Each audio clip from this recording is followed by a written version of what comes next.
السلام علیکم۔ فاخرہ گل رائٹس میں خوش آمدید۔ آپ لوگوں کے بیحد اصرار پر آج سے ہم فاخرہ گل صاحبہ کے لکھے ہوئے ناولز اور کہانیوں کو آپ کی خدمت میں پیش کریں گے۔ اس سلسلے کا آغاز فاخرہ گل کے ناول وہی ایک لمحہ زیست کا سے کرتے ہیں۔ سنیے اور اپنی رائے دینا مت بھولیے گا۔ آج کا دن بھی باقی دنوں سے ہرگز مختلف نہ تھا۔ اسی ڈھب سے رات گزری تھی اور ہمیشہ کی طرح اسی انداز میں اب صبح ہونے کو تھی۔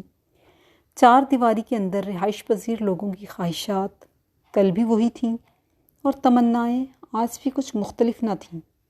سورج کی نرم اور تر و تازہ کرنوں نے بڑے مدھم طریقے سے دھرتی کے کشادہ سینے پر اپنا لمس ثبت کیا اور پھر دھیرے دھیرے رات بھر کی جدائی کا احوال کہنے لگیں۔ ناجی نے بھی حسب معمول جاگنے کے بعد آڑے ترچھے سوئے ہوئے نوشے اور تاکو کو اپنی کراری آواز میں پکارنا شروع کیا۔ فیکا بھی جاگ تو گیا تھا مگر یوں ہی دیوار کی طرف منہ کیے صحن میں بان کی چارپائی پر لیٹے ہوئے شاید ان بدرگ چھوٹی بڑی اینٹوں کو گننے میں مصروف تھا جو محض دو گھروں کو علیحدہ کرنے کی نشاندہی کیا کرتی تھیں۔ نوشے اور تاکو کے قسمسا کر پھر سے کروٹ لے لینے کے بعد ناجی نے ایک مرتبہ پھر ان دونوں کو جھنجھوڑا، مگر اسی دوران چپ چاپ خاموش نظروں سے دیوار کو تکتے فیکے کو دیکھتے ہی اسے سارے جسم کا بوجھ دل پر پڑتا محسوس ہوا۔ تجھے کتنی مرتبہ کہا ہے فیکے، یہ چپ ہو کر نہ لیٹا کر، تو گھر میں ہوتے ہوئے بھی خاموش ہو تو میرا جی بڑا گھبراتا ہے۔ اس کی ٹانگوں کو پرے ہٹاتے ہوئے وہ خود ادوائن پر ہی ٹک گئی تھی، جہاں پوری چارپائی کے برعکس پھٹی ہوئی دری کو اس خیال سے ڈالا گیا تھا کہ چبھن سے بچا جا سکے، اور یہ خاص انتظام بھی اسی لیے تھا کیونکہ وہ ناجی کا مجازی خدا تھا اور جس سے وہ اسی طرح محبت کرتی تھی جس طرح کوئی دہاڑی دار اپنے سارے دن کی کمائی سے کرتا ہو۔ اس کے مخاطب کرنے پر فیکے نے محض کروٹ بدلی اور رخ اس کی طرف کر کے بس اسے دیکھے ہی گیا۔ گہری سانولی رنگت، پربھی کی طرف مائل جسم، پتلی سی چٹیا، گلابی سے سرمئی ہوتے ہونٹ، بڑی بڑی سفید بے رونق آنکھیں، یہ تھی ناجی جس کے لیے آج سے چند سال پہلے فیکے نے قبیلے کے سب لوگوں سے ٹکر لی تھی، اور آخر ریلوے اسٹیشن پر پہلی ملاقات کے بعد اس کے دل کو سکون تب ملا جب وہ اسے کالج سے سرخ چوڑیاں پہنائے، ہاتھوں اور پاؤں کے ناخنوں پر تیز سرخ رنگ کی نیل پالش اور ہونٹوں پر گہرے نارنجی رنگ کی لپسٹک لگائے دلہن کے روپ میں اپنی بستی میں لے آیا۔ نیل پالش کے ننھے ننھے نشانات کے اترنے تک اس نے خود کو دلہن سمجھا، مگر 10 روپے کی کچی نیل پالش بھلا کتنے دنوں تک اس کے دلہناپے کو برقرار رکھتی؟ سو جیسے ہی نیل پالش چھلکے کی مانند اتری، وہ بھی فیکے کے ساتھ شانہ بشانہ کھڑی نظر آئی۔ نہ تو اس نے اپنے وجود کے اندر سانس لیتی ننھی سی جان کی پرواہ کی اور نہ ہی شادی کے ابتدائی مہینوں کی خوبصورتی کی۔ یوں بھی یہ چونچلے وہیں پورے ہو سکتے ہیں جہاں رزق روز فلک پر نکلتے سورج کی طرح لازمی ملنا ہو۔ اس کے برعکس جہاں مسئلہ دہاڑی کا ہو وہاں شادی کے روز بھی دہاڑی ہاتھ نہ آنے کا غم لاحق رہتا ہے۔ سو ایسی صورت میں اس نے فیکے کے کندھوں کا بوجھ پٹانے کی خاطر وقت ضائع کرنے کے بجائے فوراً میدان عمل میں اترنے کا ارادہ کیا تھا، اور دن بھر یوں اس کے ساتھ پھرکی کی طرح لگی رہتی کہ پہلے فیکے کے مخالف لوگ اب اس کے اقدام کو سراہتے۔ خیر تو ہے نا، اٹھنا نہیں ہے، طبیعت تو ٹھیک ہے نا؟ وہ ایک دم پریشان ہو گئی تھی کیونکہ عموماً اس وقت وہ ناشتے کے لیے دودھ وغیرہ کا بندوبست کرنے گیا ہوتا۔ آج اسے یوں کسل مندی سے لیٹے دیکھا تو اس کا گھبرانا لازمی تھا۔ ارے میں تو بس یوں ہی لیٹ گیا تھا، تم کیوں پریشان ہو رہی ہے؟ ناجی کی تشویش دیکھتے ہوئے اب وہ اٹھ بیٹھا تھا۔ کل بھی اس وقت حفیظ کی دکان بند تھی، اس لیے میں نے سوچا تھوڑی دیر رک جاؤں۔ آج بھی دیکھو دودھ ملتا ہے کہ نہیں۔ فیکے نے اٹھ کر چپل پہنی۔ شادی اس کی ہوئی ہے تو ہماری بلا سے، کم از کم گاہکوں کو وقت پر سودا تو دے، پھر کر لے جا کر کمرہ بند۔ ناجی کل بھی گھر سے بغیر ناشتے کے نکلنے پر بڑی بدمزہ ہوئی تھی، جبھی تڑخ کر بولی، ہاں بھائی قسمت والا ہے۔ فیکے نے آگے بڑھتے ہوئے ناجی پر جھکتے ہوئے کہا تو وہ یوں اچانک اس کا موڈ بدلنے پر حیران آنکھوں سے مسکراتے ہوئے یوں پیچھے ہٹی کہ اس کے پاؤں تو زمین کو چھو رہے تھے مگر پشت ادوائن سے جا لگی تھی، اور اس سے پہلے کہ وہ مزید کوئی پیش قدمی کرتا، ناجی نے ابرو اٹھا کر آنکھوں کو دائیں سمت گھماتے ہوئے دروازے کی چوکھٹ کی سمت دیکھا جہاں جانی آنکھیں ملنا بھول کر انہی دونوں کو دیکھ رہا تھا، جبکہ پینو بھی ٹھنڈے چولہے کے پاس چائے کے انتظار میں بیٹھی کن اکھیوں سے ان دونوں کو دیکھ رہی تھی، جس کا ذہن گو کہ کچا ضرور تھا مگر اس پر بننے والے خاکے بڑے واضح اور ٹھوس تھے۔ نظریں ملنے پر جانی نے آنکھوں کو آخری حد تک پھیلاتے ہوئے اپنے غصے کا اظہار لازمی سمجھا تھا۔ لے آ گئی فوج بیرکوں سے باہر، ہر وقت سر پر کھڑا نگرانی کرتا رہتا ہے، کانسٹیبل نہ ہو تو۔ جانی کی آمد پر فیکے کے موڈ کا یوں ستیہ ناس ہوا کہ دانتوں تلے ریت آتی محسوس ہوئی، جب ہی بکتا جھکتا گھر سے نکل گیا۔ فیکے کے موڈ کو دیکھ کر پینو نے خواہ مخواہ سر جھکا لیا، جبکہ ناجی نے بغیر کوئی نوٹس لیے ایک بار پھر نوشی اور تاکو کو زور سے جھنجھوڑا تو وہ ہڑبڑا کر اٹھ بیٹھے، کیونکہ جانتے تھے کہ اس کے بعد ناجی کی زبان نہیں چپل چلے گی۔ چل نا اب جا بھی، کھڑا کھڑا منہ کیا دیکھ رہا ہے؟ ناجی نے جانی کو غسل خانے کی طرف دھکیلا کہ اس کے بعد پھر نوشی اور تاکو کی باری تھی، مگر جانی نے جھٹکے سے اپنا کندھا چھڑایا اور گردن کو جھٹکا دیتے ہوئے غسل خانے کی طرف بڑھ گیا، جس کے دروازے کے نام پر ناجی کا دوپٹہ ہوا سے یہاں وہاں لہراتا اس بات کا اعلان کر رہا تھا کہ غسل خانہ خالی ہے۔ جو ہی کوئی اندر جاتا، دوپٹے کے زمین تک آتے پلو پر اینٹ رکھ کر اسے اڑنے سے روکنا اور یوں دروازہ بند ہو جایا کرتا۔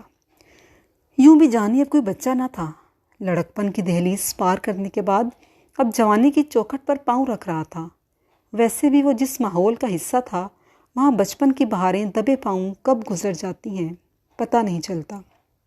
کئی بار اس نے سوچا کہ وہ ناجی سے کم از کم پینو کے سامنے فیکے سے بے تکلف ہونے میں احتیاط برتنے کا کہے، لیکن یہ سب وہ صرف سوچ ہی سکتا تھا، کہنے کی نہ تو اسے اجازت تھی نہ ہمت، جس کی بنیادی وجہ فیکے کا خوف تھا۔ یہ الگ بات تھی کہ فیکے اور ناجی کو ایک دوسرے کے یوں قریب دیکھ کر اس کے اندر ہمیشہ کی طرح چڑچڑاہٹ اور بیزاری بڑے دلیرانہ انداز میں اپنے قدم جما چکی تھی۔ فیکا دودھ لے کر آیا تو وہ سب مٹی کے تیل کے چولہے کے ارد گرد نیم دائرہ بنائے قہوے پر نظریں جمائے ہوئے تھے۔ یہ لے پکڑ، دوسرے محلے سے لایا ہوں، حفیظ خود تو عیش کر رہا ہے اور ہمیں مصیبت میں ڈالا ہوا ہے۔ فیکے نے دودھ ناجی کو پکڑایا اور پاپوں کا چھوٹا پیکٹ امید بھری نظروں سے دیکھتے ہوئے بچوں کو پکڑانے کے بجائے مٹی کے کچے فرش پر پٹخ دیا۔ فیکے تو مجھے ایک بات تو بتا کہ غصہ تجھے دوسرے محلے جانے پر آ رہا ہے یا حفیظ کے عیش کرنے پر؟ ناجی نے دودھ قہوے میں ڈال کر جیسے جلے کے دل کے پھولے پھوڑ ڈالے تھے۔ بکواس بند کر اپنی، عیش، فیکے نے چٹختے ہوئے لہجے میں کہا اور نظریں ایک دم جانی سے جا ملیں تو اس نے گھبرا کر فوراً سر گھٹنوں میں دے دیا۔ چائے سے فارغ ہو کر جلدی جلدی سب نے اپنے دھندے کے کپڑے پہنے، ٹین کے سیاہ باکس کے ساتھ قطار سے موجود ٹوٹے اور گھسے ہوئے تلبے والے ربر کے سلیپر پہنے تو گویا اپنے اصل میں آ گئے کہ اب دن بھر انہیں اسی حلیے میں رہنا تھا۔ ناجی نے سب سے پہلا سر کے گرد دوپٹہ باندھ کر کندھے سے دوسرا پلو لٹکائے کشکول نما انداز میں گرا لٹکائی۔ جانی ایک طرف کھڑا نوشے، تاکو اور پینو اور رانی کو دیکھ رہا تھا، جو باپ کی ڈانٹ سے بچنے کے لیے فٹافٹ تیار ہو کر کھڑے تھے، جبکہ خود فیکا بغیر قمیص کے بڑی بے پرواہی سے صحن کے بیچوں بیچ کھڑا ناجی کی توجہ کا منتظر تھا۔ گڈی ہنوز فرش پر پڑی سو رہی تھی۔ ناجی نے فیکے کو اپنا منتظر پایا تو کمال پھرتی سے وہ ٹوٹے ہوئے ہزار بند جوڑ کر بنائی جانے والی رسی اس کے بائیں بازو اور پیٹ کے ارد گرد گھما کر اسے دائیں طرف گرا لگائی اور پھر سامنے رکھی قمیص پہنا دی تو وہ ظاہر ہے ایک بازو سے معذور دکھنے لگا۔ پینو جا اب گڈی کو لیا، ناجی کے کہنے کی دیر تھی۔ پینو تیزی سے فرش پر سوئی ہوئی گڈی کو گود میں اٹھا لائی تو ہاتھ میں 2 رسوی پکڑے ہوئے تھے جو کہ گڈی کا ہی حصہ تھے، اور وہ چونکہ روزانہ کی سمل کی عادی تھی، جب ہی نیند میں خلل پڑنے کے باوجود نہ روئی اور نہ ہی قسم سائی۔ مندی مندی آنکھوں سے محض ان سب کو ایک مرتبہ دیکھا اور دوبارہ سو گئی، اور ویسے بھی اس وقت کی نیند تو یوں بھی اس کی من پسند تھی۔ جب ہی ساری رات فرش چبھنے کے بعد ماں کی نرم گرم آغوش میں یسر آتی تو وہ بھوکی ہونے کے باوجود بڑے مزے سے سویا کرتی، البتہ تیز دھوپ کی چبھن کے باعث اسے کچھ دیر بعد ہی جاگنا پڑتا تو وہ منہ بسورتے ہوئے ہاتھ میں پکڑا رس کھانے لگتی۔ نکلنے سے پہلے فیکے نے ایک نظر ان سب کو دیکھا، مطمئن ہو کر رنگ برنگے کپڑے کی ٹکڑیوں سے بنی ہوئی ٹوپی سر پر رکھی اور دائیں ہاتھ سے ریڑھی کو دھکیل کر گھر کے بیرونی دروازے کی طرف بڑھنے کا، جبکہ ریڑھی کی بائیں ہاتھ پینو کے ہاتھ میں تھی۔ وہ سب نکلنے لگے تو جانی نے بھی اپنا تھیلا کندھے پر رکھا اور اللہ تعالیٰ کی اس وسیع زمین سے اپنے حصے کا رزق تلاش کرنے کی کوشش میں اپنا حصہ ڈالنے لگے۔ بالکل اسی طرح جیسے شاہین اپنی فضاؤں میں اڑا کرتے ہیں، مگر دیکھا جائے تو انہی فضاؤں میں ان کے الگ الگ جہاں آباد ہیں، عادات و خصائل کے لحاظ سے بھی اور خصوصیات کے لحاظ سے بھی۔ اسی طرح گھر سے تو وہ سبھی لوگ نکلے تھے، مگر جانی کی نیت حق حلال اور محنت کی کمائی حاصل کرنے کی تھی، جبکہ فیقے سمیت گھر کے باقی لوگ روپوں کے عوض دعائیں بیچنے کا کام کیا کرتے تھے۔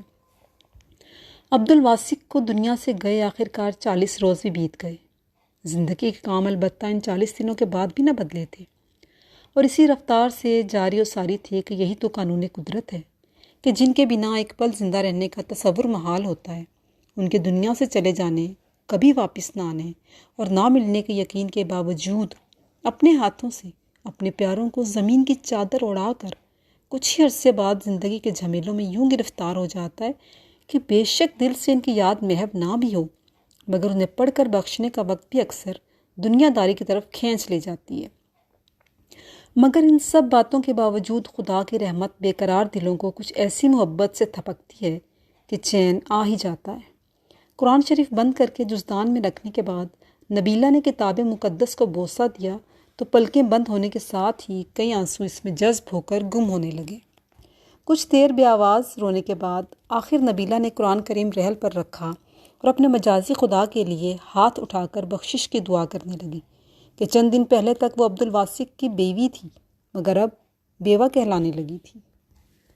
اے باری تعالیٰ، رحم فرمانا میرے مالک تمام مسلمانوں پر اور ان سب کے وسیلے میرے سر کے تاج پر جن کا نام اب بھی میرے لیے باعث احترام ہے۔ رحم فرمانا مالک سب مسلمانوں کے وسیلے ان پر بھی جنہوں نے ہمیں زندگی بھر کوئی غم سہنے نہ دیا، تیرے دیے ہوئے رزق سے ہماری تمام ضروریات پوری کرتے رہے، تیری طرف سے عائد کیے گئے تمام فرائض پورے کرنے کی ہمیشہ کوشش کی۔ اے رب کریم، تو بھی ان پر رحم فرما، ان کے اعمال کے حساب سے نہیں، اپنی رحمت کے حساب سے۔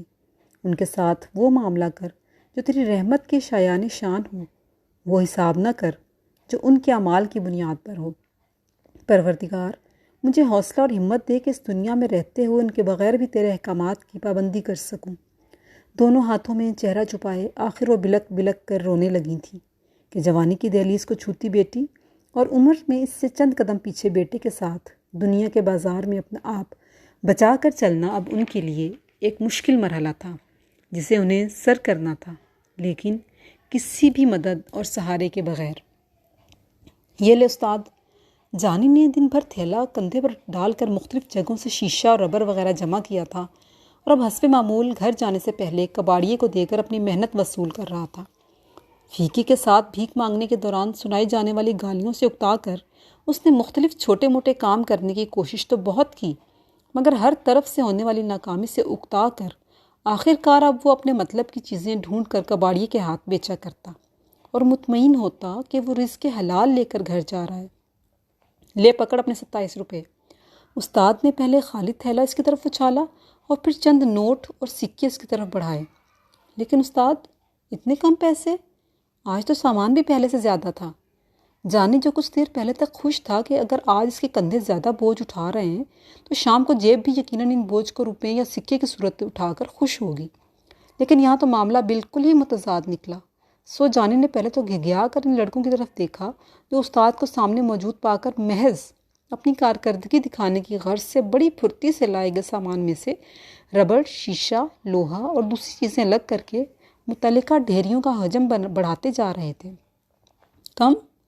استاد نے اپنی موٹی موٹی بھویں سکیڑ کر ناک چڑھاتے ہوئے استہزائیہ انداز میں کہا، ارے تو کیا یہ صندوقچی تیرے حوالے کر دوں؟ پھر ہوگا تو خوش۔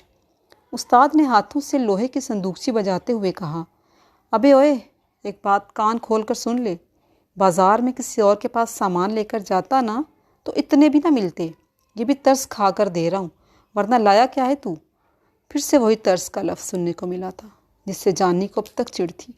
اسی لفظ کی گردان سے تو وہ اس حد تک تنگ آ چکا تھا کہ اب محنت کی کمائی کرنا چاہتا تھا بجائے اس کے کہ ترس سے ایک رقم اکٹھی کرتا۔ استاد، ایک موبائل ہے، بولو کرو گے سودا؟ ابھی وہ استاد سے مزید بات کرنے کی ہمت اپنے اندر پیدا کرنے کی کوشش کر ہی رہا تھا کہ سیاہ سے سفید ہوتی گھسی کالر کی شرٹ پہنے اور سر پر رکھی ٹوپی کا چھجا کانوں پر کیے ایک لڑکا دکان پر داخل ہوا اور آتے ہی بغیر سلام دعا کے ماچس کی جلی ہوئی تیلی کو زبان کی مدد سے دانتوں میں یہاں وہاں گھماتے ہوئے بولا تو استاد فوراً للچاتے ہوئے اس کی طرف لپکا۔ جانی بھی اپنی بات بھول کر ان دونوں کو دلچسپی سے دیکھنے لگا۔ نیا ماڈل استاد، اس دفعہ کم میں بات نہیں ہوگی۔ موبائل استاد کی طرف بڑھاتے ہوئے اس نے ایک پاؤں سامنے رکھی کرسی پر رکھا اور گلے میں باندھا سرخ چیک کا چھوٹا سا مفلر کھول کر گردن کی پچھلی طرف گھمانے لگا۔ کتنے لوگ ہیں؟ استاد بھی پیشہ ور تھا۔ نئے ماڈل کا سیاہ چمچماتا موبائل دیکھ کر اس کی رال ٹپکنے لگی تھی، لیکن وہ ایک گھاگ خریدار کی طرح اپنی دلچسپی ظاہر کر کے ہرگز ہلکا پڑنا نہیں چاہتا تھا، اسی لیے اپنے لہجے کو حتی الامکان سرسری رکھا۔ 7,000 سے کم ہرگز نہیں، مختصر سا جواب آیا۔ 7,000؟ استاد نے حیران ہونے کی بھرپور اداکاری کرتے ہوئے ابرو چڑھائے تو آنکھیں خود بخود پھیل گئیں، حالانکہ وہ اچھی طرح جانتا تھا کہ اس ماڈل کی قیمت 20,000 سے کسی طور کم نہ تھی۔ ارے اس کے تو کوئی 5 بھی نہیں دے گا، جاؤ دوسرے کباڑیے بھی بیٹھے ہیں، پوچھ لو سب سے جا کر۔ لیکن استاد، منہ میں حرکت کرتی تیلی داڑھ پر جا کر رک گئی تھی۔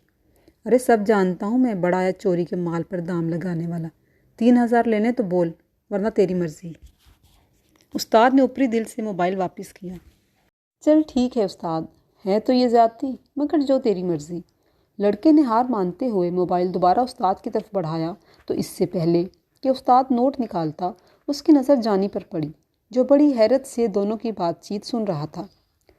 ابے تو ابھی تک یہیں کھڑا ہے؟ گرجتا لہجہ گمسم کھڑے جانی کا تو خون ہی خشک کر گیا۔ چل فوراً پھوٹ یہاں سے۔ استاد نے چٹکی بجاتے ہوئے اسے باہر کا رستہ دکھایا تو وہ اس کی ابلتی ہوئی آنکھوں کے مزید پھیلنے سے سہم کر پیسوں کی درخواست کرنا بھول گیا اور اپنا تھیلا اٹھا کر باہر بھاگا۔ یوں بھی جانی کو استاد کی آنکھوں سے بے حد خوف آتا تھا، لیکن مجبوری روزانہ اسے وہیں لے جاتی تھی۔ فیقہ اور ناجی اپنی بیٹیوں کے ساتھ کسی ایک ٹھکانے پر بھیک نہیں مانگتے تھے، بلکہ محرم، رمضان شریف اور دوسرے مواقعوں کی نسبت سے ان کی جگہیں اکثر تبدیل بھی ہوا کرتی تھیں۔ چند دن پہلے تک ان کے رزق کا بسیرا ایک میٹرنٹی ہوم کے آہنی گیٹ کے عین بائیں طرف بیٹھے چوکیدار سے چند ہاتھ فاصلے پر تھا، جہاں آنے والی خواتین نئی خوشخبری اور اللہ کو راضی رکھنے کے شوق میں کشکول میں جھنکار پیدا کرنے کا باعث بنتی تو بعض اوقات اولاد حاصل کرنے والے جوڑے صدقہ خیرات کرتے۔ یہ جگہ یوں بھی انہیں بڑی موافق آئی تھی کہ اسپتالوں کے باہر بیٹھے سائلوں کو عموماً آتے جاتے مریض اور ان کے رشتہ دار اس لیے بھی کچھ روپے پیسے دے دیا کرتے کہ شاید ان کے منہ سے نکلی دعا اللہ تعالیٰ کے حضور ان کے شفا اور خوشیوں کا باعث بن جائے۔ مگر پیشہ ور فقیر اکثر ان روپوں کو اپنی دعاؤں کے معاوضے کے طور پر بھی وصول کرتے ہیں۔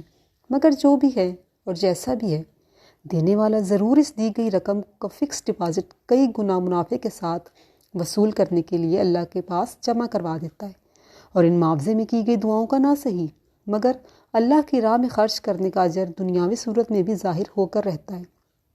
فیقے اور ناجی کا بس چلتا تو اسی جگہ کو اپنا مستقل ٹھکانہ بنا لیتے، لیکن ایک شام بستی واپسی پر جب فیقہ قمیض کے اندر چھپایا اور باندھا گیا بازو باہر نکال کر باقاعدہ دونوں ہاتھوں سے سڑک کے ایک طرف بنے کیبن سے بیڑی خرید رہا تھا تو میٹرنٹی ہوم کے مالکن نے نہ صرف اسے دیکھ لیا بلکہ اسی وقت گاڑی سے نکل کر اس کی بے عزتی بھی کر دی اور آئندہ نظر آنے کی صورت میں پولیس کو بلانے کی دھمکی بھی دے ڈالی۔ سو آج کل وہ لوگ یوں ہی کبھی ادھر کبھی ادھر کسی اور منافع بخش ٹھکانے کی تلاش میں تھے کہ ہر ماہ کرائے پر حاصل کی جانے والی ریڑھی کا کرایہ بھرنا ان کے پیٹ بھرنے سے کہیں زیادہ اہم تھا۔ اچھا اماں، اللہ حافظ۔ بابر نے صبح سویرے کام پر جانے سے پہلے ماں کو الوداعی کلمات کہتے ہوئے ان کے سامنے سر کو ہلکا سا خم دیا تو وہ پیار سے اس کی کمر تھپک کر ماتھے پر بوسہ دیتے ہوئے مسکرا دیں۔ اللہ تیرا نگہبان ہے میرے بچے، جا اللہ کے سپرد، اللہ کی امان۔ اتنی خوبصورت دعا محبت بھرے لہجے اور ماں کے لمس نے بابر کے اندر ایک انجانی طاقت سے بھر دی تھی۔ اور ہاں بیٹا، اونچ نیچ تو ہر جگہ ہوتی رہتی ہے مگر برداشت کرنے میں ہی بہتری ہے۔ جب سیٹھ کوئی ایسی ویسی بات کرتے تو بس صبر سے کام لیا کر۔ وہ رات کو بھی کافی دیر اسے سمجھاتی رہی تھیں اور اب خلاصے کے طور پر یاد دہانی کے لیے دہرائے جانے والے جملے بھی گزشتہ سے پیوستہ تھے۔ یہی تو مجھ سے نہیں ہوتا نا اماں، آخر ہم بھی تو انسان ہیں، اگر ذرا سی غلطی ہو جائے تو انہیں بھی لحاظ کرنا چاہیے، یہ کیا کہ جھانپڑ لگانے لگتا ہے وہ ٹھیکیدار۔ بابر کے لہجے میں بے بسی تھی۔ بس بیٹا، نوکروں کو نخرہ جچتا نہیں نا، اس لیے تو اوپر والے پر اپنا معاملہ چھوڑ کر ایمانداری سے بس کام کرتا جا، پھر اوپر والا جانے اور نیچے والے۔ وہ بڑا بے نیاز ہے، سخی بھی ہے، رسی ڈھیلی کرتا ہی جاتا ہے۔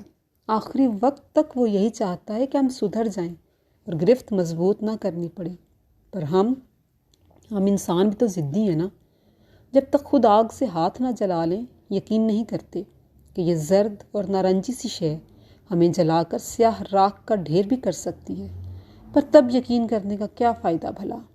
نبیلہ جانتی تھی کہ جوان خون ہے جو عموماً مصلحتوں کا شکار کم ہی ہوتا ہے، جس کے لیے عزت نفس اس کی عزیز ترین چیز ہوتی ہے اور جو ہر بات اور عمل کو توازن پر رکھ کر تولتا ہے۔ اسے دیکھ کر مجھے آپ کی یہی باتیں تو یاد آ جاتی ہیں اور میں چپ ہو جاتا ہوں، ورنہ اماں دل تو چاہتا ہے کہ گھونسا اس کے منہ پر مار کر چلاؤں۔ محنت ہی کرنی ہے نا، کسی اور جگہ جا کر کر لوں۔ ٹھیکیدار کا ناروا سلوک برداشت کرتے کرتے اب وہ ضد ہو چلا تھا۔ جب ہی نرم لفظوں میں ماں کے سامنے اپنا ارادہ ظاہر کر کے اس کا رد عمل جاننے کی کوشش کی تھی۔ کوئی ضرورت نہیں جھگڑا فساد کرنے کی، سمجھے؟ نبیلہ نے پیار بھری خفگی سے کہا، اور اب جاؤ، دیر ہو رہی ہے۔ بات کرنے کے ساتھ ہی نبیلہ نے دروازہ کھول دیا تو وہ ان کے ہاتھوں پر بوسہ دے کر رفتہ رفتہ ہجوم میں گم ہونے لگا۔ نبیلہ اسی طرح ایک ہاتھ سے دروازہ پکڑے وہیں کھڑی اس کی پشت دیکھتی رہی۔ مجھے ڈر لگتا ہے بابر کسی دن کسی بھی قسم کے خدشے کو زبان پر آنے سے روکنے کے لیے زینب چپ چاپ بس نبیلہ کو دیکھے گئی، جس کے چہرے پر عبدالواسق کے دنیا چھوڑ جانے سے کس قدر جھریاں در رہی تھیں۔ ہاں، اندیشہ تو ہے، پر اللہ کرے ایسا نہ ہو۔ ہمارا واحد سہارا بعد از خدا اب بابر ہی تو ہے۔ وسوسوں کو سلاتے ہوئے بھی نبیلہ نے زینب کے خدشات کی تردید نہیں کی تھی۔ گو کے واہموں کے ناگ بھی پھن پھیلائے کئی دنوں سے اس کے سامنے رقص کر رہے تھے۔ جذباتی تو وہ پہلے سے ہے، مگر ابا کے جانے کے بعد سے اس کی برداشت تو جیسے بالکل ہی جواب دی گئی ہے۔ دروازہ بند کر کے پیچھے مڑتے ہوئے وہ بولی، مگر نبیلہ کے کچھ کہنے سے پہلے ہی دوبارہ دروازہ بجا اور ہاتھوں میں سپارہ لیے چند بچے اندر داخل ہوئے۔ انہیں اور محلے کے باقی بچوں کو بھی نبیلہ بڑی نیک نیتی سے نہ صرف سپارہ پڑھایا کرتی بلکہ رموز اوقاف تک ذہن نشین کرواتے ہوئے نیکی کی چھوٹی چھوٹی باتیں بتانا بھی انہوں نے اپنا معمول بنا رکھا تھا۔ عبدالواسق کی وفات کے بعد کبھی کبھار آس پڑوس کے لوگ ان کی مدد کرنا چاہتے تھے، مگر نبیلہ نے اپنی خودداری بجاتے ہوئے سب کو بڑی سہولت سے منع کر دیا۔ یوں بھی ان کے نزدیک بیٹھ کر یا کسی کے آگے ہاتھ پھیلا کر مانگ کر کھانا رزق کی آتش کے برابر تھا، اور اپنے ہاتھ سے کی گئی محنت کی کمائی سے تمام دن چند نوالے کھا کر اپنی پانی پی لینا ان کے نزدیک بہتر تھا بنسبت کسی خیرات میں بخشی ہوئی روٹی سے 3 وقت سیر ہو کر کھانا۔ ہاں بھائی، کہاں ہے تیری حق حلال کی کمائی؟ شام کو گھر پر اکٹھا ہونے کے بعد فیقہ آلتی پالتی مارے چارپائی پر بیٹھا آج کمائے جانے والے پیسوں کا حساب کر رہا تھا۔ باری باری سب سے دہاڑی وصولنے کے بعد حسب معمول آخر میں جانی کی باری آنے پر اس کی طرف متوجہ ہوا۔ ابا، آج تو اس نے بڑی بے چارگی سے ڈرتے ڈرتے دونوں خالی ہتھیلیاں اس کے سامنے پھیلا دیں۔ یہ ہے بھائی اس کی محنت کا انعام، فیقے نے طنز کیا۔ یہ دیکھ، چھوٹے ہیں تجھ سے نوشہ اور تاکو، اور یہ دیکھ، فیقے نے سلور کا کٹورا ہوا میں لہراتے ہوئے فخر سے پہلے چھوٹے بیٹوں کو دیکھا اور ملال بھری نظروں سے اس کی طرف دیکھتے کٹورا عین اس کے سامنے کیا تاکہ اسے وہ پیسے نظر آ سکیں جو ابھی ابھی اس نے گن کر رکھے تھے۔ دیکھ لے جانی، دونوں کتنے پیسے لے کر آئیں آج پھر، اور تم محنت، حق حلال کی کمائی۔ فیقے نے چہرے کے نقوش بگاڑ کر کہا تو ناجی نے بھی لفظوں کی مار میں اپنا حصہ ڈالنا مناسب اور ضروری خیال کیا۔ اور کیا، بلکہ نکڑ والے تندور سے دونوں نے روٹیاں کھائیں اور اکٹھی کر کے ہمارے لیے بھی لے آئے۔ ناجی نے محبت بھری نظروں سے نوشے اور تاکو کو دیکھتے ہوئے جہاں ان کی کارکردگی کو سراہا تھا، وہیں اسے وقت ضائع کرنے پر طنز اور غصیلی نظروں سے بھی دیکھا تھا۔ اسی لمحے جانی کو اپنا آپ بے حد خالی لگنے لگا تھا۔ ذہن پر زور ڈالنے کی اس نے کوشش تو بہت کی، مگر کوئی ایسا لمحہ خیال کی گرفت میں نہ آ سکا جس میں ناجی نے اسے بھی ماں ہونے کا احساس دلاتے ہوئے سب کے بیچ یا تنہائی میں سراہا ہو، ممتا بھری نظروں سے دیکھا ہو، محبت سے اس کی کمر پر تھپکی دے کر اس کے بال سنوارے ہوں۔ اس معاملے میں تو اس کے ذہن کی سلیٹ کوری تھی اور ایسا کوئی بھی نقش وہاں اس کی ممتا کا ثبوت دینے کو حاضر نہ ہوا تھا۔ ابا، میں نے خود بھائی کو آرام سے فٹ پاتھ پر بیٹھ کر گاڑیاں گنتے دیکھا تھا۔ نوشیر نے فیقے کے سامنے نمبر بڑھانے کی غرض سے کہا تو وہ جیسے جانے پر پل ہی پڑا۔ اچھا، تو ہمیں کہتا ہے محنت کرتا ہوں، ایک چکر میں 2-3 کرسیاں چن کر چند سکے میرے منہ پر دے مارتا ہے اور کہتا ہے حلال کماؤں گا۔ یہ تو کبھی دمڑی بھی نہیں، گھر سے باہر جا کر بیٹھا رہتا ہے، لفنگے۔ تیش میں آ کر فیقے نے 2 ہاتھ اس کی کمر پر جڑ دیے تھے۔ ہم تو الو ہیں نا، سارا دن گالیاں بھی سنتے ہیں اور خوار بھی ہوتے ہیں۔ فیقے کے منہ سے غصے کے مارے کف بہنے لگا تھا۔ جانی کی آرام طلبی کی رپورٹ اسے جلا ہی تو گئی تھی۔ پینو چپ چاپ گود میں سر رکھ کر لیٹی رانی کے بال انگلیوں سے سلجھاتے ہوئے ہونٹ کاٹتی رہی۔ جانی، پیسے کما کر نہیں لائے گا تو تیرے پیٹ کا دوزخ بتا کون بھرے گا؟ اور میں تو کہتی ہوں یہ روز روز کے بہانے بازیاں چھوڑ اور ہمارے ساتھ دھندے پر جایا کر، نہ کیا کر باپ کو تنگ۔ ناجی نے دوپہر نوشی اور تاکو کی حاصل کردہ روٹیوں کو لمحہ بھر کے لیے پانی میں بھگو کر دونوں ہاتھوں کے درمیان رکھنے کے بعد ہلکے ہاتھ سے دبایا اور معمولی سا گھی لگے توے پر ڈال کر الٹ پلٹ کرنے لگی۔ تھوڑی ہی دیر میں سفید روٹی کی جگہ مدھم سنہری پراٹھا بن چکا تھا، اور آج چونکہ دہاڑی اچھی لگی تھی اور روٹیاں بھی موجود تھیں، سو آتے ہوئے فیقہ حفیظ کی دکان سے گھی کا ایک ساشا بھی خرید لایا تھا۔ مار کھانے اور مغلظات سننے کے بعد جانی گھٹنوں میں سر دے کر بیٹھ گیا تھا۔ ناجی نے روٹیوں کو پراٹھے میں بدلنے کے بعد سب سے پہلے فیقے کو دی اور پھر نوشی اور تاکو کو دینے کے بعد باری باری پینو، رانی اور گڈی کو، جو حیرت سے توے کو دیکھتی شاید اس مہک کو اپنے اندر محفوظ کر لینا چاہتی تھیں کہ ایسی عیاشیاں بھلا روز روز تھوڑا ہی ہوتی ہیں۔ فیقہ کھانے سے فارغ ہو کر ماچس کی تیلی دانتوں میں دباتے ہوئے حفیظ کی دکان سے بیڑی لینے گیا، جس کے بعد اسے کھلے میدان میں موجود اپنے سنگی ساتھیوں کے ساتھ گپیں بھی ہانکنا تھیں۔ یوں بھی یہ فقیروں کی بستی نہ تھی اور نہ ہی یہاں کے تمام باسی گداگر تھے، بلکہ کچھ ایسے بھی تھے جو مختلف طریقوں سے خود محنت کر کے فخروق کی بیوی اور بیٹیوں سے پکوڑے، آلو کی ٹکیاں اور پودینے کی چٹنی بنا کر دیتی اور وہ سر پر رکھ کر سارا دن تپتی دھوپ میں گلی گلی پھرتا۔ پہلی ترجیح اس کی اسکول کے گیٹ ہوا کرتے تھے، لیکن پھر بھی بعض اوقات سامان بچ جاتا۔ سردیوں میں اکثر اسے مغرب کے بعد سے عشاء تک ابلے ہوئے انڈے بیچتے دیکھا جاتا۔ اسی طرح دینو چھریاں چاقو تیز کر کے گزر بسر کرتا تو ماجھا اسپتال میں 2 وقت جھاڑو پونچھا کرتا۔ اسی طرح بھکاریوں کے چند گھرانے بھی اسی بستی کا حصہ تھے۔ جب گھر کے سبھی افراد اپنے اپنے حصے کی روٹی کھا کر فارغ ہو گئے تو جانی نے بھی چند لقموں کی آس میں آہستگی سے چولہے کی طرف کھسک کر ٹھوڑی گھٹنوں پر ٹکا دی۔ جا، اٹھ کے چلا جا، کچھ نہیں تیرے لیے۔ سارا دن سڑکوں پر آوارہ گردی کرنے کے بعد گھر آ جاتا ہے۔ ہم تو پاگل ہیں نا، صبح سے شام تک بہروب بنائے جھولیاں پھیلا کر دنیا والوں کی گالیاں سنتے رہتے ہیں۔ ناجی نے انتہائی غصے میں ناک پھلاتے ہوئے کہا اور تیل کی بوتل اور چولہا اٹھا کر ایک طرف رکھا اور اپنی روٹی لے کر اٹھ کھڑی ہوئی۔ جانی کے حصے کی روٹی البتہ وہ پہلے ہی نوشی اور تاکو کو انعام کے طور پر دے چکی تھی، جو کہ جانی کے لیے یقیناً سزا تھی۔ اماں بس تھوڑی سی۔ بھوکا رہنا اس کے لیے کوئی نیا تجربہ نہ تھا، بلکہ وہ تو اس مشق کا عادی تھا، لیکن کیا کرتا، گھی کی اڑتی ہوئی اشتہا انگیز اور بھوک بڑھاتی خوشبو نے اسے نفس کے ہاتھوں مجبور کر دیا تھا۔ سو بول ہی پڑا، تھوڑی ہنوز گھٹنوں پر، جبکہ آنکھیں ناجی کے چہرے پر مرکوز تھیں۔ ایک لقمہ نہیں دوں گی تجھے، آج بھوکا سوئے گا نا تو کل خود بخود کچھ لائے گا۔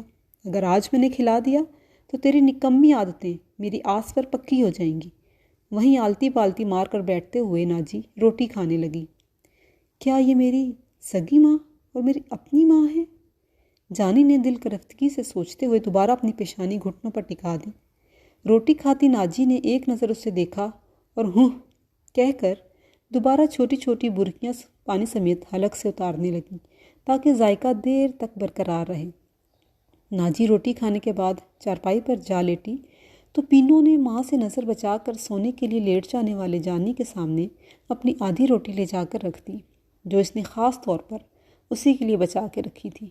جانی نے تشکر آمیز ممنون نظروں سے پینو کی طرف دیکھا تو آنکھیں بھر آئیں۔ ہمیشہ سے جانی کو اپنی پیاری سی بہن باقی سب کے مقابلے میں اپنے دل کے بہت قریب معلوم ہوا کرتی۔ ناجی کے بجائے وہ اس کا یوں خیال رکھا کرتی جیسے گڈی کی عمر کا ہو۔ اس سے پہلے کہ وہ کچھ کہتا پینو نے اپنے ہونٹوں پر انگلی رکھ کر اسے خاموش رہنے کا کہا اور سلور کے گلاس میں پانی ڈال کر اس کے حوالے کرنے کے بعد اٹھ کھڑی ہوئی۔ گو کہ وہ سبھی ابھی بچے ہی تھے، انہیں ایک دوسرے کا احساس اس طرح نہیں تھا جتنا ہونا چاہیے۔ بچپن کی دہلیز عبور کرتے، جوانی کی چوکھٹ کو چھوتے، بہن بھائی اپنی جگہ، لیکن جو انسیت پینو کو جانی اور جانی کو پینو سے تھی وہ دوسرے بہن بھائیوں میں سے کسی میں نہیں تھی۔ یہ چند نوالے آج جانی کو مرغ مسلم کا مزہ دے گئے تھے، سو پانی پی کر صبح کچرا چھانٹنے کے لیے مزید دور جانے کا سوچ کر انہی خیالات کا تانا بانا بننے لگا۔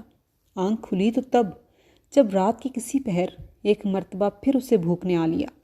کروٹ بدل کر ابھی لیٹا ہی تھا کہ دن کی تپش اور حبس کے برعکس خرامہ خرامہ چلتی ہوا اسے شاد کر گئی۔ فرش پر سونے کی وجہ سے بے تحاشا پسینہ تو ضرور آیا، لیکن پسینے سے شرابور گیلے جسم کو چھوتے ہوا کے سبک جھونکوں نے عجیب سرور کی سی کیفیت پیدا کرتی تھی۔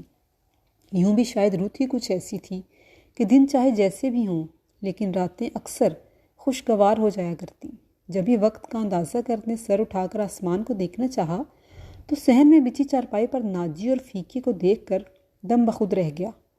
دوسرے ہی لمحے جو اس نے مخالف سمت کی طرف گردن موڑی تو وہاں لیٹی پینو پر نظر سے ٹھہر سی گئی۔ چند لمحے آنکھیں پھیلا کر غور سے دیکھنے پر اسے اندازہ ہوا کہ وہ تو ابھی جاگا ہے، لیکن پینو جانے کب سے ماتھے پر بازو رکھے آنکھوں کو ڈھانپنے کے باوجود پلکوں کی جھریوں سے انہی دونوں کو دیکھ رہی ہے۔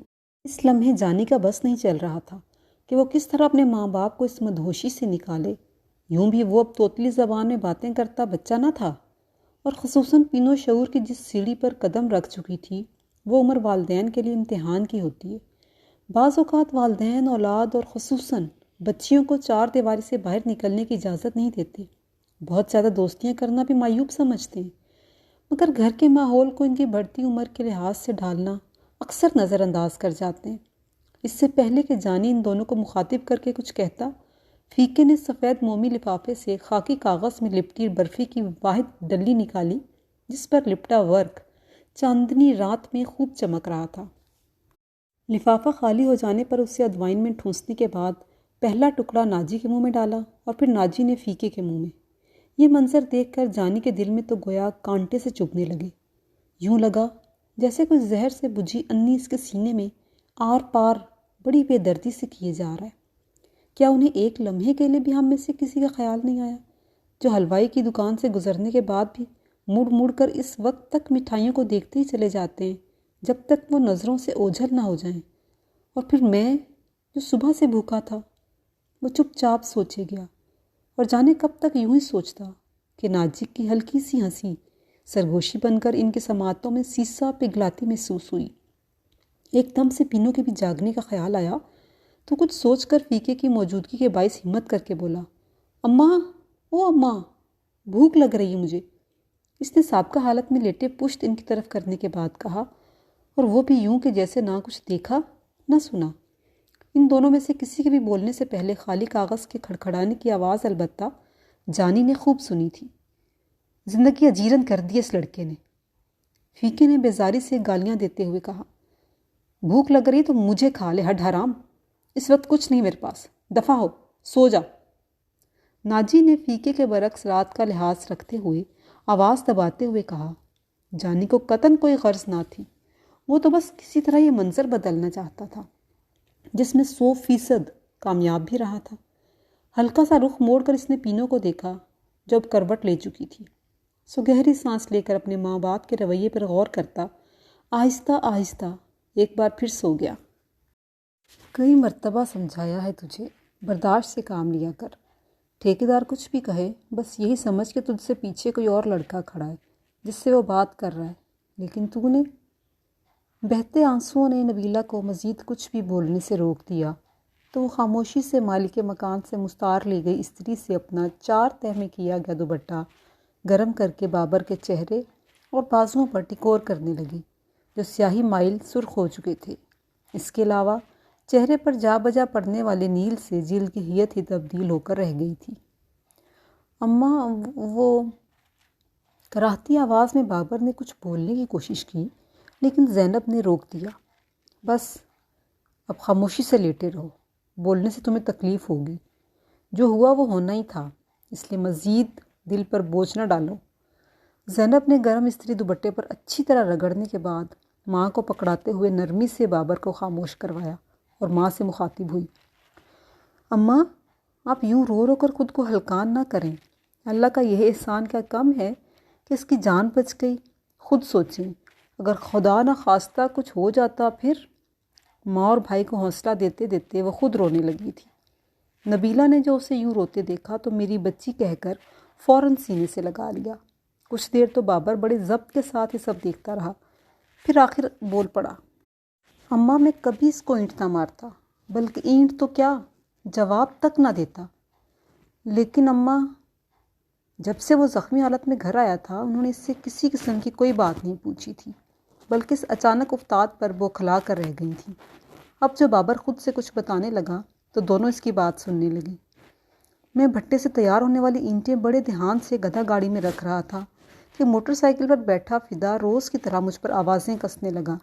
لمحے بھر کو میں نے نظر اٹھا کر دیکھا ہی تھا کہ نہ جانے کیسے اینٹیں نیچے جا گریں۔ ٹھیکیدار نے دیکھا تو گالیاں دینے لگا۔ میں پھر بھی چپ چاپ سنتا رہا، لیکن بات کرتے کرتے اس کی اپنی آنکھیں بھی نم ہونے لگی تھیں۔ لیکن اماں، جب اس نے ماں بہن کی گالیاں دینی شروع کی تو پھر مجھ سے برداشت نہ ہوا اور میں نے اینٹ اٹھا کر ٹھیکیدار کے سر پر دے ماری۔ نبیلہ اور زینب کی سرخ آنکھیں آنسوؤں سے لبریز اور دل بے بسی کے احساس سے شکستہ ضرور تھا، لیکن سر فخر سے بلند ضرور ہو گیا تھا۔ جواب میں فدا اور اکرم نے مجھے مارا، لیکن میں مطمئن ہوں کہ میں نے مصلحت کے ہاتھوں اپنی غیرت کا سودا نہیں کیا۔ اللہ تجھے لمبی عمر اور صحت دے میرے بچے، تجھے طاقت دے کہ تو اپنا فرض نبھا سکے۔ آن کی آن میں آنسو تھم سے گئے تھے۔ ان کے لیے یہ احساس بھلا کیا کم تھا کہ ان کی حفاظت کے لیے ان کے پاس بابر ایک غیرت مند بھائی اور احساس ذمہ داری رکھنے والے بیٹے کی صورت میں موجود تھا۔ ایک مرتبہ پھر آنکھیں جل تھل ہونے لگیں، مگر اس دفعہ آنسو شکر کے تھے۔ جبھی ٹکور کی نیت سے ہاتھ میں پکڑے جانے والا دوپٹہ زینب کو تھما کر وہ باورچی خانے کی طرف چلی آئیں، جہاں آٹے کا خالی کنستر کسی بھکاری کی طرح راہ دیکھ رہا تھا۔ بھٹے کا مالک ہفتے کے ہفتے پیسے دیا کرتا تھا اور آج بابر کو ملنے والے پیسوں سے ہی آٹا بھی منگوایا جانا تھا، جو کہ اب ظاہر ہے کہ منگوایا نہ جا سکتا، اور محلے میں کسی سے مانگنا نبیلہ کو کبھی گوارا نہ ہوتا۔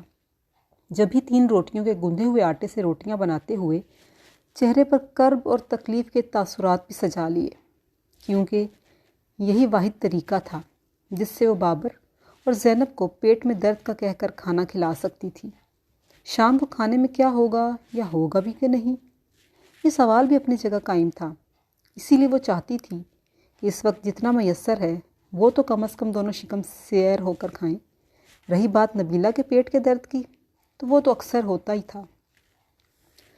دن خزاں میں جھڑنے والے پتوں کی مانند وقت کا ساتھ چھوڑتے جا رہے تھے۔ اکثر دہاڑی نہ لانے کے باعث ناجی اور فیقے کے نامناسب رویے نے جانی کو بددل کر دیا تھا۔ آج کل یوں بھی ان سب کا دھندا بھی سرد پڑ گیا تھا۔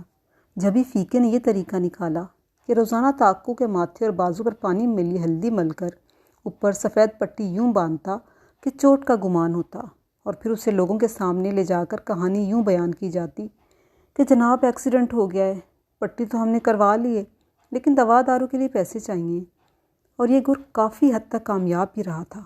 جبکہ ناجی گڈی کو افیم چٹا کر بے سدھ بچی کو اسپتال کے گیٹ کے سامنے ہاتھوں پر ڈالے پھرتی اور ساتھ ہی ڈاکٹرز کی سنگ دلی کا رونا روتی کہ روپوں کے بغیر کوئی بھی ڈاکٹر اسے ہوش میں لانے کو تیار نہیں، اس لیے خدا را اس کی چند روپوں سے مدد کی جائے۔ جانی کے پاس آج کباڑی کو دینے کے لیے کچھ بھی نہیں تھا۔ کسی وزیر کی متوقع آمد کے باعث سارا کچرا گاڑیوں کی مدد سے اٹھا کر ایسی جگہ منتقل کیا جا رہا تھا جو وزیر صاحب کے آنے والے رستے سے نہ ٹکراتی ہو۔ گو کہ یہ ان کا اپنا حلقہ تھا اور وہ الیکشن نزدیک ہونے کی وجہ سے علاقے کے بہت بڑے تاجر کی مزاج پرسی کے لیے آ رہے تھے، سو اداروں نے اپنی کارکردگی دکھانے کی غرض سے سارا کوڑا کرکٹ ہٹوا کر سڑک کے دونوں اطراف سفید چونے کی لائنیں لگوا دیں، کیونکہ ان کے ساتھ کیمروں اور صحافی حضرات کا ہونا بھی خارج از امکان نہیں تھا۔ اور پھر بعض اوقات بندہ کام کرنے کے بجائے فارغ رہنے سے بھی تھک جاتا ہے۔ اسی طرح تھیلا کندھے پر ڈالے جانی بھی یوں ہی ادھر ادھر گھومتے گھومتے تھک گیا تھا۔ بھوک محسوس ہوئی تو وہ ایک ہوٹل کے سامنے جا کھڑا ہوا اور بڑی دلچسپی سے وہاں پر موجود چیزوں کو دیکھنے لگا۔ لکڑی کے کاؤنٹر پر شیشے کے مختلف قسم کے مرتبانوں میں کیک رس، پیسٹریاں اور مختلف انواع و اقسام کے بسکٹ موجود تھے، جنہیں گاہک اپنی پسند کے مطابق آرڈر کیا کرتے۔ دائیں طرف بنیان پہنے اکڑوں بیٹھا شخص گدی کی مدد سے جھک کر ایک کے بعد ایک روٹی تنور میں لگاتا اور نکالتا جا رہا تھا۔ ساتھ ہی مختلف دیگچیوں میں 3-4 قسم کے سالن تھے۔ ہوٹل چونکہ بس اسٹاپ پر تھا اس لیے خوب چلتا تھا اور اکثر ڈرائیور حضرات اور مسافر یہیں کھانا کھایا کرتے تھے۔ جانی حسرت بھری نظروں سے سامنے موجود تمام چیزوں کو دیکھ رہا تھا اور قریب تھا کہ حاصل کرنے کی تمنا اس کے دل ہی میں دم توڑ دیتی، مگر اس کے سامنے غیر متوازن میز پر موجود ایک شخص کے ہاتھ میں پکڑا نوالا گاہکوں کے آرام کی خاطر لگائے گئے شامیانے پر جانے کب سے تاک میں بیٹھا کوا یوں جھپٹ کر لے اڑا کہ وہ شخص بس دیکھتا ہی رہ گیا، کیونکہ وہ تو شامیانے میں اس لیے عین فرشی پنکھے کے سامنے بیٹھا تھا تاکہ اندر کے حبس سے بچ جائے۔ لیکن اس شخص نے مسکراتے ہوئے گردن کو جھٹکا دیا اور دوبارہ کھانے میں مشغول ہو گیا، مگر جانی کے دماغ سے وہ منظر اب تک نہیں نکل پایا تھا۔ ایک خیال بجلی کی مانند اس کے ذہن میں کوندا تھا جس نے اس کے تمام حواس جگا کر رکھ دیے تھے۔ لیکن یہ سب کیا ٹھیک ہوگا؟ اس نے سوچنا تو چاہا، مگر کوئی بھی تدبیر اس وقت قابل قبول نہ لگی۔ جانی کے لیے اس کی زیست کا وہ ایک لمحہ ہی شاید سب کچھ تھا۔ کندھے پر رکھا تھیلا اسی پل بارے گراں لگنے لگا تھا۔ حیرت ہے، وہ کم عقل کوا ہر کام کر سکتا ہے تو میں کیوں نہیں؟ اور کیا میں اتنا بدھو ہوں کہ آج پھر بھوکا سوؤں؟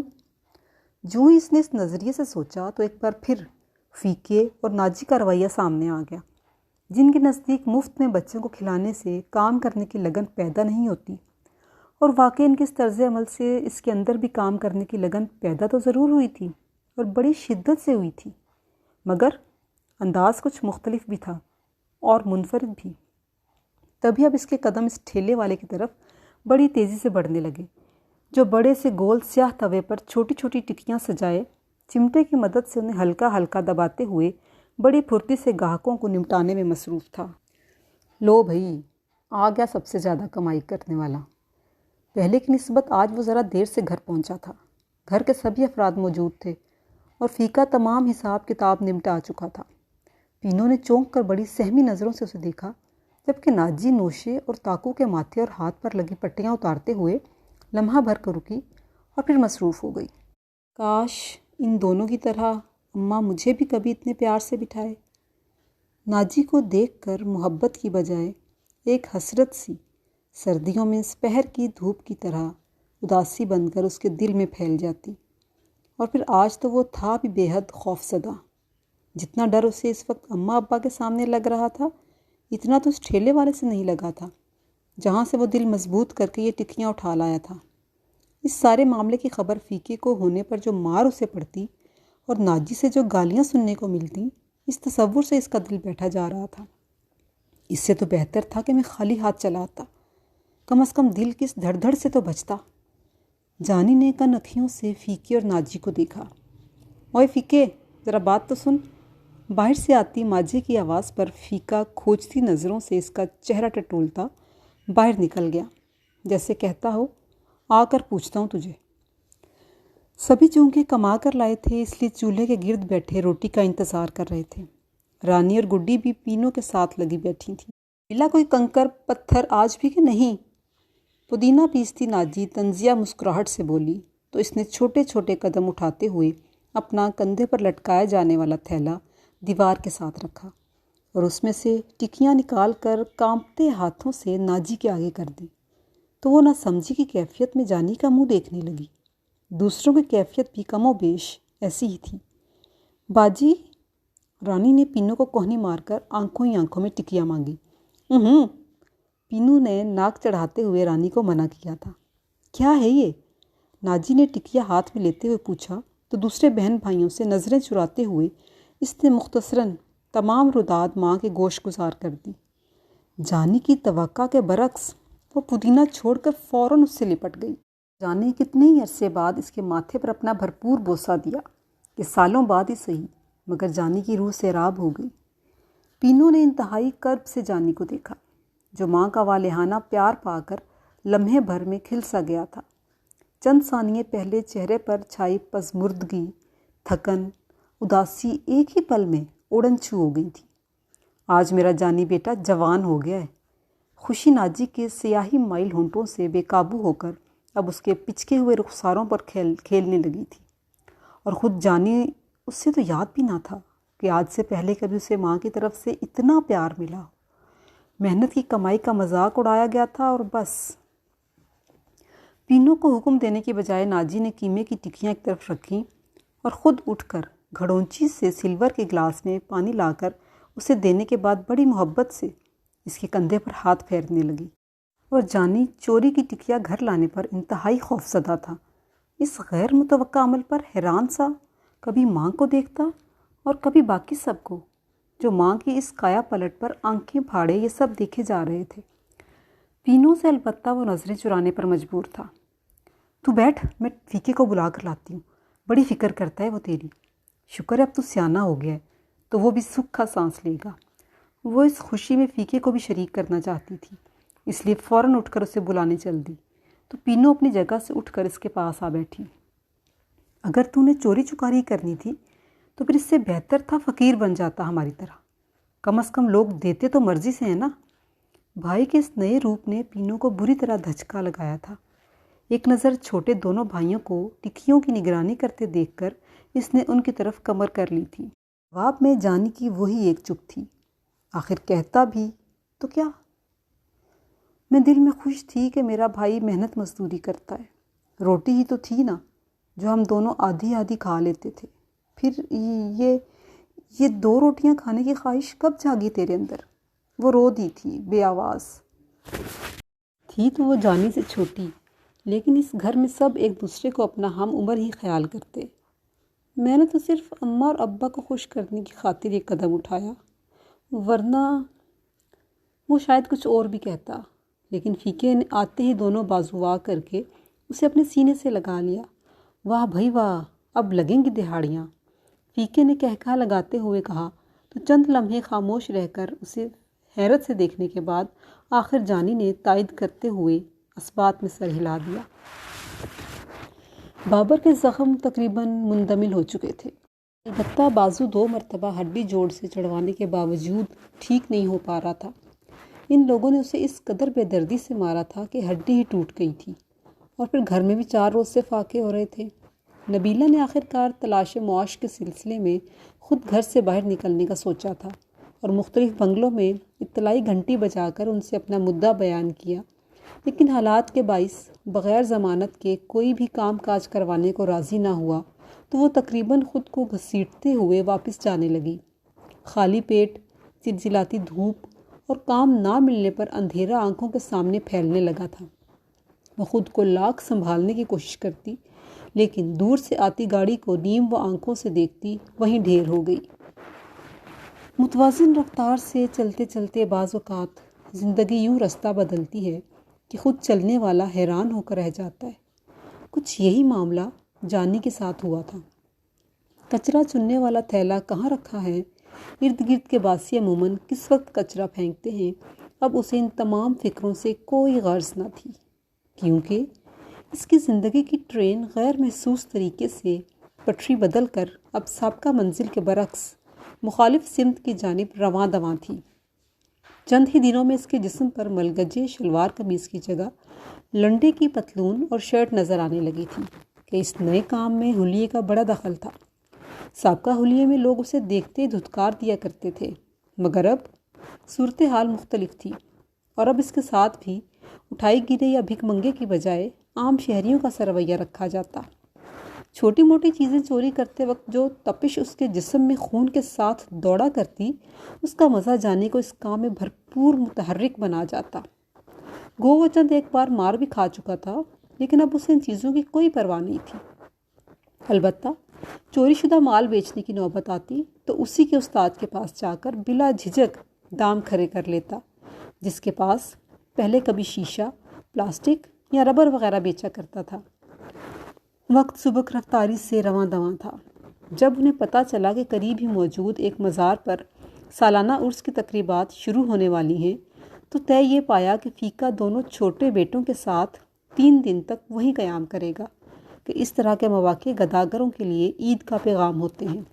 البتہ رانی چونکہ بخار میں پھنک رہی تھی، اس لیے سوچا یہ گیا کہ زیادہ بیمار ہو جانے کی صورت میں کیے جانے والے خرچے سے بہتر ہے کہ وہ تینوں گھر پر رہیں تاکہ تاجی گڈی کے ساتھ گھر پر چلی جائے تو رانی کے پاس پینو موجود رہے۔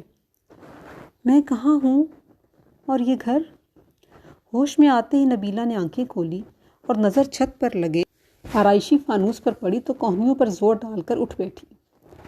تم بے ہوش ہو کر کوٹھی کے سامنے گر گئی تھی؟ اتنے میں فروا بی بی کی گاڑی آئی تو وہ تمہیں اندر لے آئیں اور ڈرپ ہی لگا دیے۔ وہ شاید اس گھر کی ملازمہ تھی جس نے بنیادی تفصیل بتا کر نبیلہ کی فطری حیرت میں کچھ کمی کی۔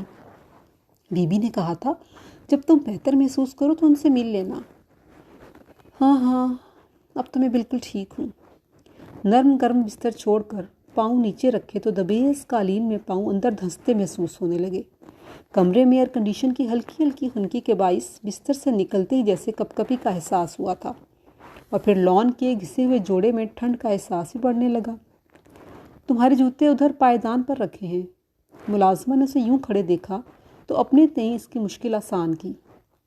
نبیلہ نے بڑے مکانکی انداز میں دروازے کی طرف بڑھتے ہوئے ساتھ رکھے ڈسٹ بن کو دیکھا جس میں ڈرپ کے ساتھ کچھ خالی انجیکشنز بھی پڑے تھے۔ ساتھ ہی کوہنی کی اگلی طرف معمولی سی چبھن کا بھی احساس ہوا، اور اسی دوران وہ ملازمہ کی ہمراہی میں لاؤنج میں آ گئی جہاں 40-45 سالہ خاتون بڑے مصروف انداز میں 2 کتابوں سے باری باری کچھ دیکھتی اور پھر ایک صفحے پر لکھتی جا رہی تھیں۔ صوفے پر ان کے قریب ہی لیپ ٹاپ بھی موجود تھا۔ بی بی یہ جاگ گئی ہے۔ ملازمہ نے اس کی توجہ حاجرہ کی طرف مبذول کروائی جو ہونک بنی اس کے دائیں طرف کھڑی تھی۔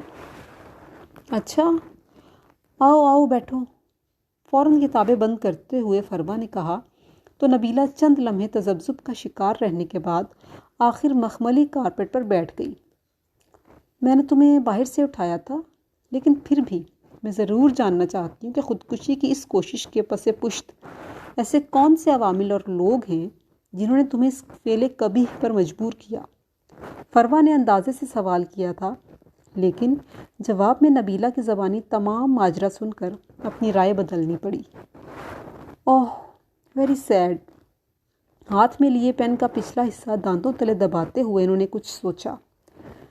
ایسا کرو اسے 1000 روپے اور 2-3 جوڑے کپڑوں کے دے دو، اور جانے سے پہلے کھانا بھی کھلا دینا۔ کتابیں کھولتے ہوئے انہوں نے ملازمہ کو ہدایت کی جو یقیناً ان کی معتمد خاص تھی۔ معاف کیجیے گا بی بی، مگر میں خیرات نہیں لیتی، لیکن ہاں آپ کا یہ احسان یقیناً مجھ پر رہے گا کہ آپ نے میری مدد کی، اور انشاءاللہ آپ کو اس کا اجر ضرور ملے گا۔ نبیلہ کسی طور اپنی خودداری کو ٹھیس لگنے نہیں دینا چاہتی تھی۔ کیا؟ کتابیں کھولتے ہاتھ وہیں رک گئے تھے۔ بی بی بغیر محنت کے دام وصول کرنا جبکہ میرے ہاتھ پاؤں سلامت ہیں میں حرام سمجھتی۔ پرخیال نظریں نبیلہ کے چہرے پر ٹک گئی تھیں۔ اچھا ٹھیک ہے، تم کل سے کام پر آ جانا اور اپنی بیٹی کو بھی لے آنا، وہ رومی بابا کو سنبھال لے گی اور تم گھر کا کام کاج دیکھ لینا، کھانا بھی ملے گا اور تنخواہ بھی۔ اور ہاں اپنے بیٹے کو بھی کہنا کہ سرکاری اسپتال میں 4 سے 6 بجے تک بیٹھتی ہوں، پرچی لے کر آ جائے تو میں اسے ہڈی والے ڈاکٹر کے پاس بھیج دوں گی۔ فروا نے 2 منٹ میں سارے مسائل گویا سلجھا کے رکھ دیے تھے۔ نبیلہ نے بے اختیار اللہ کا شکر ادا کیا اور کل آنے کا پوچھ کر ہواؤں کے سنگ زینب اور بابر تک پہنچنے کی کوشش کرنے لگی۔ جی سامعین، تو پہلی قسط آپ کو کیسی لگی؟